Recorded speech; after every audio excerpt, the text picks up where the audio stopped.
అక్కడ. నిన్న ఆయన వచ్చి హఠాత్తుగా ఆయన అంతర్ధానం అయిపోయాడు అనుకున్న ఆయన వచ్చేసి రంజిత్ని పలకరించి తమ్ముడు ఎలా ఉన్నావు ఏంటని పరామర్శించి వెళ్ళాడు. ఇవాళ అలా పరామర్శించినందుకు గాను అది ఇందాక మనం ఈ అల్లు అర్జున్ కాంటెక్స్ట్ అతను జాగ్రత్త పడ్డాడు, మోహన్ బాబు గారు జాగ్రత్త పడలేదు. అది కూడా దాని మీద కూడా క్రమశిక్షణ చర్యలు ఉంటాయట. అలా ఎలా వెళ్తారని అది పక్కన పెడితే ఆయన కొడుకు కోడలు ఈరోజు ఆలగడ్డ వెళ్ళి జనసేనలో చేరబోతున్నట్టు మరి కాసేపట్లో ప్రకటించబోతున్నారు. భారీ ర్యాలీ ఈరోజు వారి మౌనిక వాళ్ళ మదర్ వర్ధంతి కాబట్టి అక్కడికి వెళ్ళి నివాళులు అర్పించి వెంబడే జనసేన స్టాండ్ తీసుకోవటం. మోహన్ బాబు గారికి ఈ వయసులో ఈ కష్టాలు ఏంటండి? ఈ కష్టాలు కొని తెచ్చుకున్నాం కదా, స్వయంకృత అపరాధాలు, అదే స్వయం అహం ప్రేరితాలు. ఖచ్చితంగా చెప్పాలంటే తన కోపమే తన శత్రువు అని నేను ముందు నుంచి చెప్తున్నా, సుమతి కారుడే పద్యం. కాబట్టి ఎప్పుడైతే మీరు మరి విపరీతంగా ఇదైపోయారో దాని తర్వాత 3 భాగాలు ఉన్నాయి వాసు ఇందులో.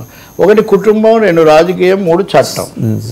ముందు కుటుంబం భాగం చూస్తే కుటుంబంలో మీరు రచ్చకెక్కారు కాబట్టి మీడియా వచ్చింది. కానీ మీడియా మీద మీరు నింద వేయాలని చూశారు. ఆ పేరుతో ఒక మీడియా ఆయన మీరు విపరీతంగా కొట్టారు. కొట్టిందాన్ని కూడా కొట్టాము పొరపాటే అని బాధపడుతున్నాం అని అనకుండా సర్కెస్ చేశారు. అటు ఇటు తండ్రి కొడుకు రకరకాలుగా 3 సార్లు 3 రకాలుగా మాట్లాడి చివరగా ఆలస్యంగానైనా మోహన్ బాబు జ్ఞానోదయం అయినందుకు నేను సంతోషిస్తున్నాను.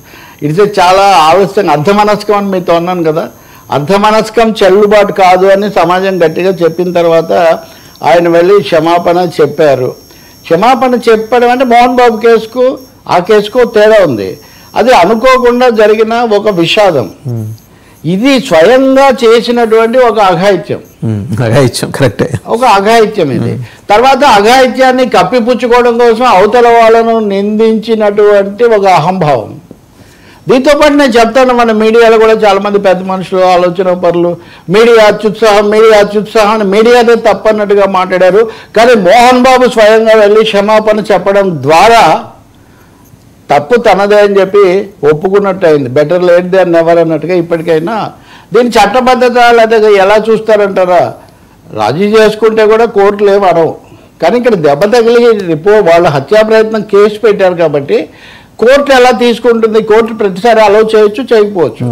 కాబట్టి ఆయనకు అలా వెళ్ళటానికి హక్కు ఉందా లేదా అన్నది రేపు కోర్టు దాని మీద కూడా కామెంట్స్ చేస్తుంది. కానీ వ్యక్తిగతంగా చూసినప్పుడు మటుకు ఆ మాత్రం ఒక కనువిప్పు కలగటము అంతవరకు మటుకు మంచి విషయమే. ఇంకా మిగిలింది ఆ తర్వాత కూడా ఆగలేదు కదా. తర్వాత మనోజ్ మళ్ళీ నా యంత్రం, నాది డీజిల్ యంత్రమో జనరేటరో దాన్ని ఏదో పాడు చేయాలని ప్రయత్నించారు. మా ప్రాణాలకు ముప్పు ఉంది, మా అన్న విష్ణు అనుచరుల వల్ల పంచదార పోసారట.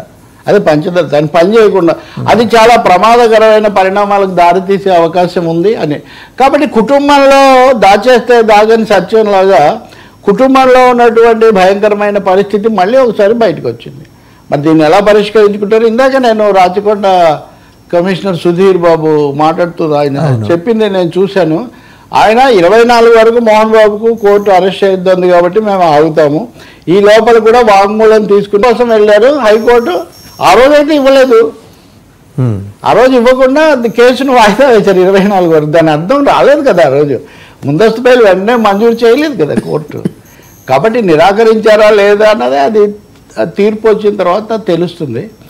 రెండోది మనోజ్ మౌనిక రాజకీయం. సో ఎందుకనండి అంటే ఆ స్టాండ్ ఎందుకు తీసుకున్నారు అంటే కుటుంబం నుంచి థ్రెట్ ఉండటం వల్ల ఏదో ఒక పొలిటికల్ పార్టీ ఆశ్రయం పొందితే